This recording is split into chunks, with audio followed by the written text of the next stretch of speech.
Hello, my name is Jason Casey and this is Colton Shinaki, and we are the founders of Flowgrammable, and we're going to tell you a little bit about the organization, take you through some of our prior work, what we're working on now, and what we'll be working on in the future. So without ado.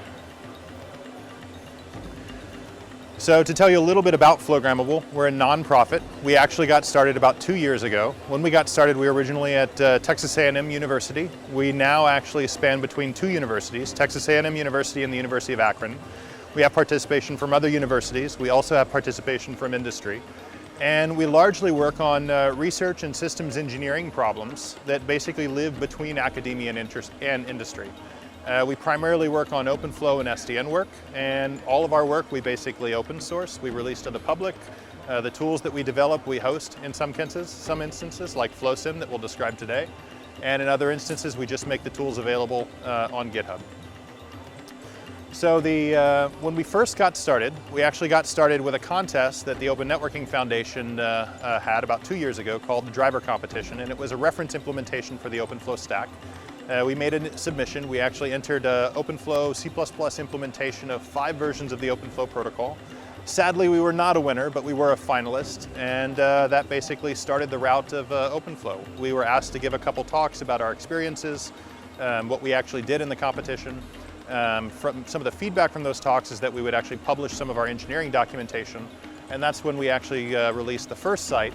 And so Colton, if you can go up and pull up Flowgrammable. So some of you may be familiar with this, some of you may not, but largely Flowgrammable is a knowledge base about what we've actually learned about the OpenFlow protocol and how to actually implement aspects of it.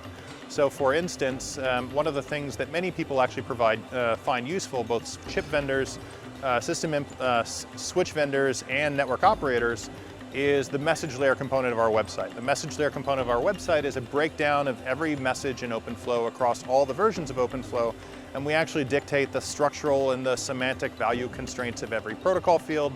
We tell you a little bit about what those fields are, constraints on those fields, and if you don't believe us, at the end of the day, at the bottom of almost every page, we have a reference that you can follow that actually links precisely to a location in the standard where we're actually citing our material from. So this is kind of where we got started. This was really just the engineering documentation for our initial foray into the SDN and OpenFlow world. Now, not everyone is actually interested in kind of the bit and byte level representations of OpenFlow messaging. A second thing that we did is we focused more at the abstraction level on just documenting the abstractions present in each version of OpenFlow. So some of you that are actually involved in OpenFlow understand that in fact there are many versions of OpenFlow, and there's actually a lot of disparity between those versions, and lots of features are in fact optional. And so what we actually do with this side of the website is we show you what those features are, and we're just looking at the classifiers here. For instance, in OpenFlow 1.0, you see which protocols we can classify, which fields that can be classified over, what the dependency chaining classifiers are. So for instance, if you want to match ARP, you have to prove ARP exists, and you can do that through an Ethernet ether type or a VLAN ether type. And again, just like before, at the bottom of the page, we include a reference which jumps straight to where we extracted the information from the standard. So this is just a little bit about our website. All of our material we actually release on GitHub, which is available. So why don't you click on the GitHub tab? So under the organizational name of Flowgrammable, you can find all of our open source projects, and you'll find a mix and match of JavaScript, Python, and C++ libraries focused on either enabling technologies or direct technologies in the SDN and OpenFlow ecosystem. So that was kind of where Flowgrammable was originally coming from. About a year ago, we started running into the problem of we really needed a tool that we could give to more junior engineers and students to actually let them come up to speed on OpenFlow itself. So again, if you're familiar with OpenFlow, you understand that in order to work in the OpenFlow environment, the SDN environment, you have to understand a bit about SDN and OpenFlow, you have to understand networking, and you have to understand software development. Those are all kind of tall orders, especially for junior engineers and students kind of up and coming. So what we really wanted to do is we wanted to be able to provide new entrants or new members of our team with a tool that they could actually use to kind of learn the ins and outs of the unique variances in OpenFlow. And so the tool that we built is a tool that we called Flowsim. And the original objective of the tool was to provide a toy that visualized in every way the aspects of an OpenFlow data plane pipeline to let someone play with. Now, along the premises of all of our work, we've released the software for this tool as open source on GitHub, but we also host an instance of the tool on our website, which you can actually find at flowsim.flowgrammable.org. And what I'll actually take you through now is a local instance of that tool. So why don't we flip back over.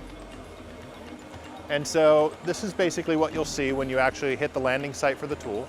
And the tool, again, is useful for vendors, network operators, application developers. I mean, it's really useful for anyone who's trying to understand how does OpenFlow work, how do I actually interact with the data plane, and how do I do meaningful work or troubleshoot problems.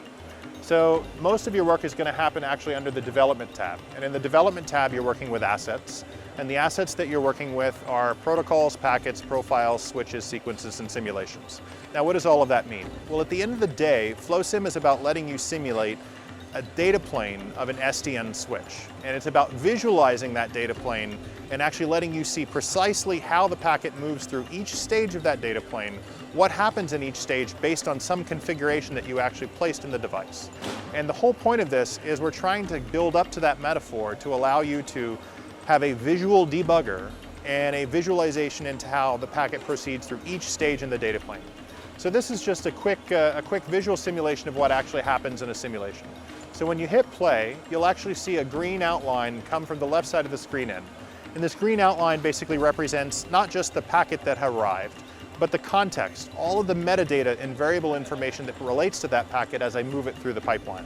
So as we hit the single step button, you'll basically see things start to happen. And so the first thing that happens on arrival is I initialize a context, and the context contains information about how the packet arrived. It contains some information about how I'm going to process the packet. So for instance, which table should I actually have an index in first, and what port, both logical, physical, and tunnel ID should I associate with this packet. This all happens in the arrival stage. We next move to the extraction stage, and in the extraction stage, the packet is actually, a decode of the packet begins. And in the decode of the packet, what we're actually doing is we're extracting values from protocol headers, and we're either copying those values or locations of those values into the context. And the reason that we do this is packets themselves don't get indexed in lookup tables, they don't get indexed in TCAMs. We actually have a smaller subset, this thing that we actually call a key, that we're actually feeding to those lookup mechanisms. And so what's being visualized here is how that key is constructed. And the next stage, which is called the choice stage, is where we actually select the table that we're going to perform a lookup or an index in.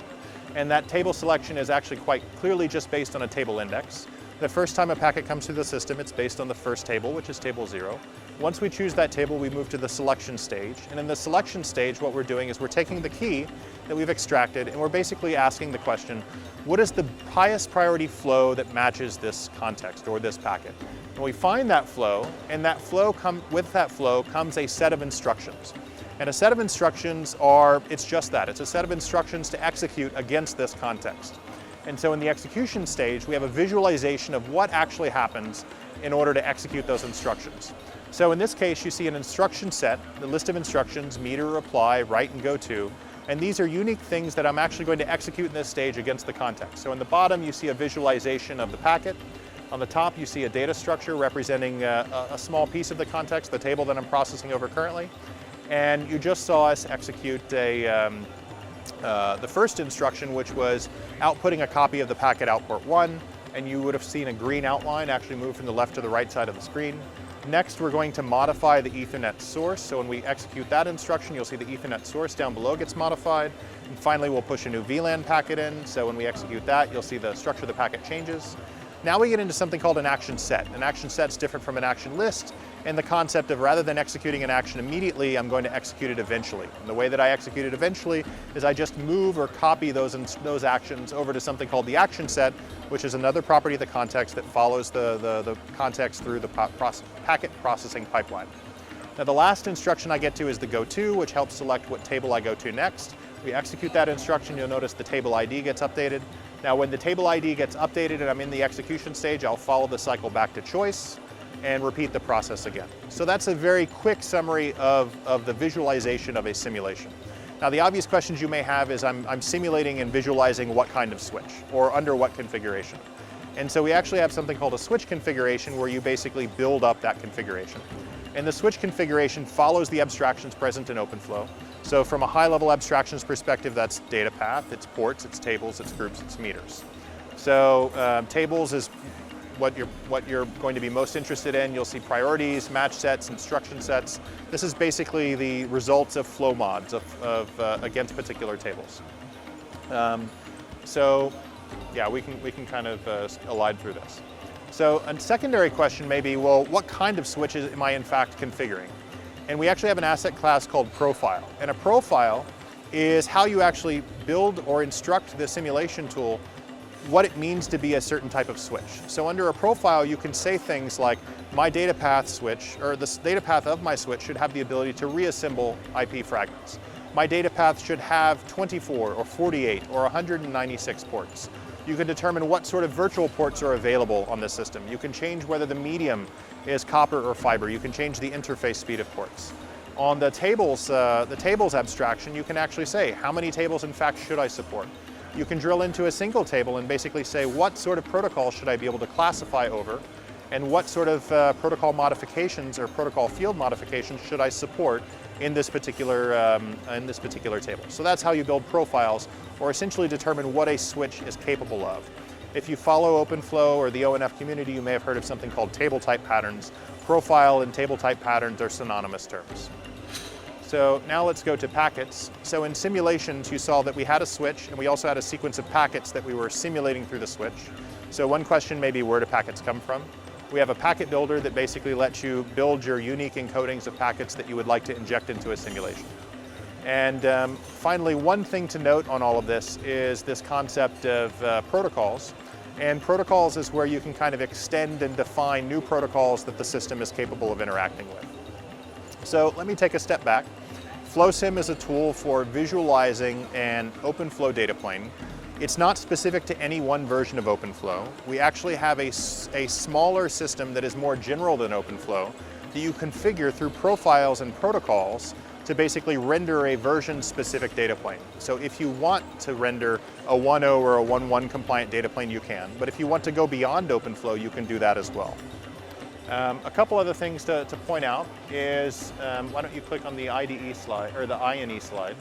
Last year, in partnership with an organization called INE, we produced about 18 hours of training material on SDN and OpenFlow, which is available on their website, ine.com. And this is just a quick syllabus of the course. And we actually used both Flowsim as a tool, as well as Pika 8 as a live switch to do the interactive training program on. Another resource to call your attention to is we actually have a YouTube channel under the organization Flowgrammable with short vignettes or videos of how to actually use Flowsim as a tool. So that is Flowsim kind of up until today. Now moving forward, we're actually realizing that Flowsim is the beginning or an entry point into a very powerful and sophisticated DevOps tool. A tool that actually lets us start to address real problems of developing applications or functions in an SDN ecosystem. So what are those problems? Those problems fundamentally boil down to, how do I write an application without foreknowledge of the network that the application is going to run in, or on the types of switches that application is going to execute against? That is kind of a basic premise in most networks. However, it's very difficult to do in the current OpenFlow ecosystem. And so one of the things that we're actually trying to do with Flowsim and move towards in Flowsim is a DevOps model and an integrated development platform that actually supports the separation and the disaggregation of how network operators, switch vendors, and application developers interact to basically build applications, debug applications, and deploy applications onto target switches.